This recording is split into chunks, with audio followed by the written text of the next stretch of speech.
నమస్తే అండి. నేను మీ రామకృష్ణ నిహాన్, ఆస్ట్రో న్యూమరాల్స్‌ని. అందరూ ఎలా ఉన్నారు?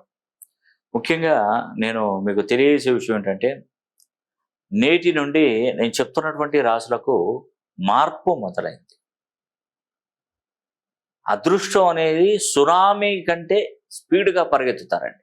అంటే అంత స్థాయి అనేది కూడా మీకు తప్పకుండా కలుగుతుంది. జీవితం ఎప్పుడు కూడా ఒకేలా ఉంటుందని మాత్రం దయచేసి ఎవ్వరు అనుకోకండి. నా జీవితంలో ఎప్పుడు ఇలానే ఉండాలా, ఇలానే కష్టపడాలా, నా లైఫ్ అంతా కూడా ఎప్పుడు కూడా ఎవరిని ఆశించుకొని, ఎవరిని చేజాల్చి అడిగే పరిస్థితేనా, నాకంటూ ఒక స్థానం లేదా, నాకంటూ ఒక జీవితం లేదా, నేను సంపాదించలేనా, ఖచ్చితంగా చాలామంది అనుకుంటుంటారు, చాలా బాధపడుతూ ఉంటారు. ప్రతి చిన్న విషయానికి ఏదో కోల్పోయినట్టుగా ఆలోచిస్తుంటారు. మొన్న రీసెంట్గా నా దగ్గరికి విజయ అనే ఒక ఆవిడ నా దగ్గరకు వచ్చింది. వాళ్ళ కొడుక్కి సంబంధాలు వెతకడానికి పెళ్లి కావట్లేదని వచ్చింది. వాళ్ళు చేసుకున్న తప్పేందంటే, ఈ ఆర్య వైశ్య కుటుంబంలో వాళ్ళు జన్మించారు. వాస్తవానికి ఏంటంటే, ఆర్య వైశ్య కుటుంబాలలో అమ్మాయిల కొరత చాలా ఎక్కువగా ఉందండి. నా దగ్గరికి ఇప్పటి వరకు చాలా వరకు మ్యారేజ్ కాక చాలా మంది నా దగ్గరకు వచ్చి కలిసి వెళ్తున్నారండి. ఎక్కువగా కొన్ని వేల మందిని చూశాను. పర్సంటేజ్ తక్కువ ఉండి కావచ్చు నా అనుమానం. పాపం వాళ్ళు ఏం చేస్తున్నారంటే, వాళ్ళ నోటితో చెప్పలేక వాస్తవానికి ఓపెన్ అవుతున్నాం సార్, మీ ద్వారా ఏ క్యాస్ట్ అమ్మాయి అయినా పర్వాలేదు, మేము వివాహం చేసుకుంటాం.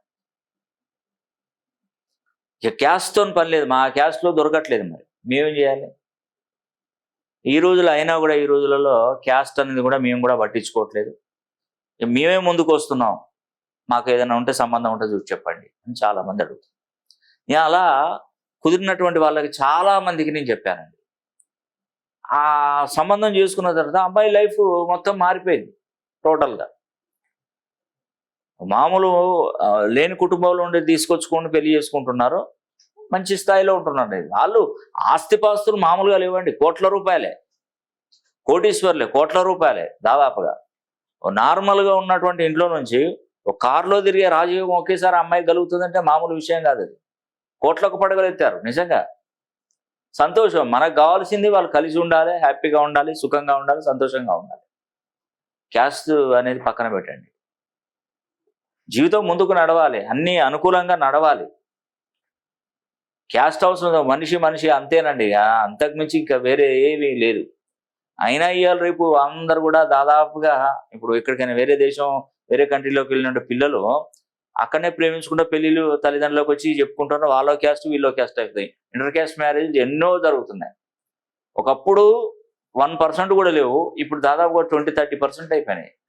అందరికీ తెలిసిపోతుంది, పెద్దగా క్యాస్ట్తో పట్టించుకోవట్లేదు, పట్టింపులు అనేది లేదు. కొంతమందికి ఉన్నది, పూర్వకాలంలో కొంతమందికి ఉండేది, ఇప్పుడు ఎక్కడున్నాయండి? లేదు, తక్కువ. అట్లా చాలామంది ఇబ్బంది పడుతూ నా దగ్గరకు వచ్చిన వాళ్ళలో మంచి మంచి కరెక్షన్స్ ఇచ్చానండి వాళ్ళకి. వాళ్ళ లైఫ్ సెట్ అయిపోయింది, అక్కడికక్కడికి సెట్ అయిపోయింది. అందుకే ఎవరైనా ఏదైనా కష్టపడుతున్నారంటే ఆ కష్టం ఎప్పుడు ఉండదు, గుర్తుపెట్టుకోండి. అది దరిద్రం మిమ్మల్ని బట్టి, శని ప్రభావం మీ మీద ఉన్నప్పుడు మాత్రమే ఆ ప్రభావం బట్టి ఏదో రకమైనటువంటి నష్టాలు జరుగుతూనే ఉంటాయి. అంతేకాని ఎప్పుడు పడితే అప్పుడు మనకి ఏ ఇబ్బందులు అయితే రాకుండా నేను చేసే బాధ్యత నాది. కానీ చెప్పినట్టు వినండి, నేను ఏ విధంగా చెప్తా ఆ విధంగా వినండి, విని బాగుపడండి. ఒక పూజారికి ఒక దేవుడు కళలోకి వచ్చాడట. డైరెక్ట్ దేవుడు కళలోకి వస్తాడు, మనం డైరెక్ట్ ప్రత్యక్షం కాడు. ఎందుకంటే మనం అతన్ని చూసి తట్టుకోలేము, అంత శక్తి మానవుడికి ఇవ్వలే. భగవంతుని చూసే శక్తి మానవుడికి లేదు. ఏదో రూపంలో వస్తూనే ఉంటాడు దేవుడు, భగవంతుడు ప్రత్యక్షంగా ఎవరి రూపంలో వస్తూ ఉంటాడు. అలా ఓ పూజారికి రాత్రి కళలో పడుకున్నప్పుడు స్వప్నంలో దేవుడు కళలోకి వచ్చి చెప్పాడు, ఈ ఊరు మొత్తం మరో 2 రోజులలో మునిగిపోతుంది, నువ్వు అందరికీ, ఊరు గ్రామస్తులందరికీ చెప్పేసి అందరినీ ఇల్లు ఖాళీలు చేయమని చెప్పేసి నేను చెప్పానని చెప్పు అని చెప్పి. మరి ఎట్లా 2 రోజులలో 2-3 రోజులలో పోతుందని వాళ్ళకి ఎలా నమ్మాలి అని ఆ పూజారి అడుగుతాడు. పూజారి అడిగినప్పుడు ఆ భగవంతుడే కాబట్టి నువ్వు లేచి ఇక్కడ నుండి లేచి నువ్వు ఇప్పుడు నీ టెంపుల్ ఇప్పుడు పూజ నువ్వు ఎక్కడైతే దేవుణ్ణి కొలుస్తావు నన్ను కొలుస్తున్నావో ఆ టెంపుల్కి వెళ్ళి చూడు, సింహం కళ్ళు ఎరుపెక్కి ఉంటాయని చెప్పాడు. ఆయన కళ్ళలో నుంచి ఎలా నమ్మేదని చెప్పేసి నిజంగానే ఆయన లేస్తాడు. లేచి ఎలా నమ్మేదని చెప్పేసి దేవుని దగ్గరికి ఆ సింహాల దగ్గర 2 సింహాలు ఉంటాయి గేట్ కాడ. ఆ గేట్ దగ్గరికి వెళ్ళి చూడగానే సింహాలకు నిజంగానే ఎరుపు కళ్ళు రంగు కలర్ వేసి ఉంటుంది. చూసిన పూజారి అందరికీ గ్రామస్తులందరికీ అందరినీ పిలిపించుకొని దండోర వేయించి అందరినీ పిలిపించుకొని నాకు దేవుడు కళ్ళలోకి వచ్చి చెప్పాడు, మనం ఈ ఊరు గ్రామం అనేది కూడా మరో 2 రోజులలో మునగబోతుంది అని చెప్పేసి అందరికి చెప్తే అందరు నవ్వేస్తారు. చాలా బాగా నవ్వేస్తారు, అందరూ బాగా నవ్వుతారు. ఇంత ఎండ కొడుతుంది, ఇంత ఎండ కొడుతుంటే నువ్వు వర్షం వచ్చి మొత్తం ఇదంతా పడిపోతుంది అంటున్నావా? కళలో వచ్చాడు దేవుడు, పోవే అని చెప్పేసి అందరంటే పాపం అతను ఏం చేస్తాడంటే ఇక వాళ్ళ కర్మ అనుకుంటాడు. కానీ భగవంతుని నమ్మాను కాబట్టి నేను ఆయన చెప్పినటువంటి నేను కార్యక్రమం వినాలి అని చెప్పేసి దాంట్లో ఊళ్ళో కొంతమంది ఆయనకు ఫేవర్గా ఉన్న వాళ్ళు, అతను చెప్తే నమ్మిన వాళ్ళు అందరూ కూడా 10-15 కుటుంబాలు వెళ్ళిపోతాయి బయటికి వెళ్ళిపోయి తలదాచుకుంటారు. మరి ఆయన చెప్పిన తెల్లారి రోజు నైటు కుండపోత వర్షం వచ్చేసి బాగా వర్షం వచ్చేసి ఉన్నటువంటి సెలేర్లు పొంగి అక్కడ ఉన్నటువంటి ఆ గ్రామం మొత్తం తుడిచిపెట్టుకొని పోతుంది. రాత్రి నిద్రలో పండుకున్న వాళ్ళు నిద్రలోనే వెళ్ళిపోతారు. ఉన్న కేరళలో వయనాడ్ మీకు తెలుసు కదండి, దాదాపుగా అంత పెద్ద కొండలలో కూడా ఆ వర్షపు నీళ్ళు వచ్చేసి మొత్తం ఊరు గ్రామాలను నేలమట్టం చేసి పడేసాయి. నిజంగా ప్రళయం ఏదో రూపంలో ప్రళయం వస్తుంది, కానీ భగవంతుడు ఏదో రూపంలో మన ఆదుకుంటాడు, మనకు చెప్తాడు, హింట్ ఇస్తాడు.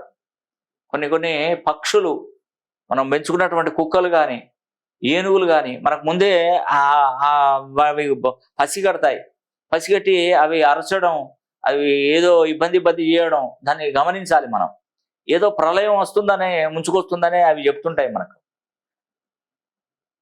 కాబట్టి నేను చెప్పేది ఒకటేనండి, మనం ఏదైనా కూడా నేను చూపెట్టినటువంటి దారిలో కనుక మీరు నడుచుకుంటే మీరు ఖచ్చితంగా బాగుపడతారు. అలా ఎన్నో వేల కుటుంబాలను కూడా నేను చెప్పినటువంటి ఆలోచనలను కరెక్ట్గా తీసుకున్నట్టు ఉన్నటువంటి వారు ఎంతో మంది బాగుపడ్డారు. ఉద్యోగాలు అయితే విదేశాలలో పిల్లలు ఎంత అద్భుతంగా ఉద్యోగాలు చేసి అక్కడ సొంతంగా ఇల్లులు కట్టుకొని ఒక్కొక్కరు 7-8 కోట్లు పెట్టి కట్టుకున్నారండి అమెరికాలో, నా దగ్గర కరెక్షన్ తీసుకున్న తర్వాత. ఇండియాలో వాళ్ళకు గృహం లేని వాళ్ళు కూడా వివాహం చేసుకుని అక్కడ ఇద్దరు చెరో జాబ్ చేసుకుంటూ 7-8 కోట్ల రూపాయలు పెట్టి ఒక ఇల్లు లాన్ ఒక పెద్దది ఏర్పాటు చేసుకుని ఇల్లు కట్టుకున్నారు. అది మామూలు విషయం కాదండి. మరి అక్కడ ఒకవేళ వాళ్ళకి వద్దని అక్కడ అమ్మ వేసుకొని ఇంటికి వస్తే వాళ్ళ జీవితంలో మన భారతదేశ కరెన్సీలో ఒక 3 తరాలు తిని కూర్చునేంత డబ్బు వస్తుంది ఇక్కడికి వస్తే, అక్కడ అమ్ముకొని ఇక్కడికి వస్తే. వాళ్ళు ఎప్పుడైనా ఉద్యోగాలు లేక నాకు ఇష్టం నా మదర్ కంట్రీ ఇండియాకి వెళ్ళిపోతాను అనుకున్నప్పుడు కూడా అక్కడ అమ్మితే జెన్యున్గా డబ్బులు వస్తే అవి మంచి బ్లాక్ మనీ కాదు వైట్ మనీ అయిపోతే ఇక్కడికి వచ్చే వరకు బ్రహ్మాండంగా 20-30 ఎకరాలు కొనుక్కొని ఉండొచ్చు, మంచి హ్యాపీగా ఉండొచ్చు. అంటే వాళ్ళకి చాలు, నా జీవితం నేను అనుకున్నది సాధించాను సార్ మీ దయ ద్వారా అని చెప్పారు. మీరు ఇచ్చిన కరెక్షనో భగవంతుడు ఇచ్చినది మార్పో నేను వివాహం చేసుకోవడం ఏదో ఒకటైతే నాకైతే మంచి జరిగింది మీ దగ్గరకు వచ్చిన కాడ నుండి, పాజిటివ్ లైఫ్ అనేది కూడా వచ్చింది అని చెప్పిన వాళ్ళు చాలామంది ఉన్నారు. కాబట్టి నేను చెప్తున్నటువంటి రాసులకు నేటి నుండి గొప్ప మార్పు మొదలు కాబోతుంది. ఇప్పుడు ప్రజెంట్ ఉన్నటువంటి గ్రహస్థితి చూస్తే వృషభంలో గురుకుజులు, ద్వితీయంలో మేషం నుండి ద్వితీయ స్థానంలో గురుకుజులు, పంచమంలో బుధ శుక్ర రవి గ్రహాలు, షష్టమంలో కేతువు, దశమంలో శని, లాభస్థానంలో రాహు. చూడండి ఎంత అద్భుతంగా గ్రహస్థితి. వృషభంలో గురుకుజులు, సింహంలో బుధ శుక్ర మరియు రవి, సింహరాశిలోని సొంత ఇంట్లోనే ఉన్నాడు రవి, కన్యా రాశిలో కేతువు, కుంభంలో శని, మీనంలో రాహు. ఈ గ్రహస్థితి ద్వారా నేను చెప్తున్నటువంటి రాశులైనటువంటి కన్యా రాశి, మేషరాశి, వృషభ రాశి, ధనుసు రాశి, ఈ 4 రాశులలో జన్మించినటువంటి వారికి ఎంత అద్భుతం జరగబోతుందంటే అంత అద్భుతం చోటు చేసుకోబోతుంది. వీళ్ళకు జరిగేటువంటి మార్పును చూస్తే అసలు మామూలుగా ఉంటుందండి. మంచి పొజిషన్లో, మంచి స్థాయిలో, మంచి స్థితిగతులు అనేవి కూడా వీళ్ళు కలుగుతాయి. ఆర్థిక వ్యవస్థ కూడా చాలా అద్భుతంగా మారబోతుంది. ఇక మీ జీవితం నిండు నూరేళ్ళు 3 పువ్వులు 6 కాయలుగా విరాసిల్లుతుందండి. మీరు రాసి పెట్టుకోండి. నేను చెప్పేది నిజం, మీరు వింటున్నది నిజం, మీకు జరగబోయేది కూడా మీకు అంతకంటే ఎక్కువగా జరుగుతుంది. వీలైతే మీ పేరుని 270 degrees నుండి 360 degree కోణంలో పేరు బలాన్ని పెంచుకొని చూడండి. మీ లైఫ్ అనేది కూడా చాలా అద్భుతంగా ఉంటుంది. అదేవిధంగా నేను ప్రతి శనివారం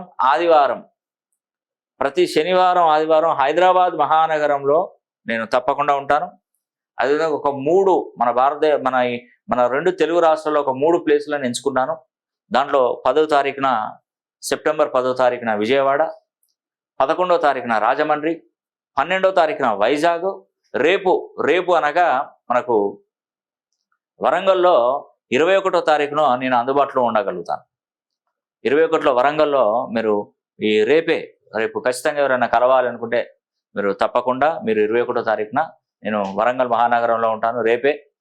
ఈ అవకాశాన్ని ప్రతి ఒక్కరు సద్వినియోగం చేసుకోండి. మీకు మంచి భవిష్యత్తు అనేది కూడా ఏర్పడుతుంది నా ద్వారా.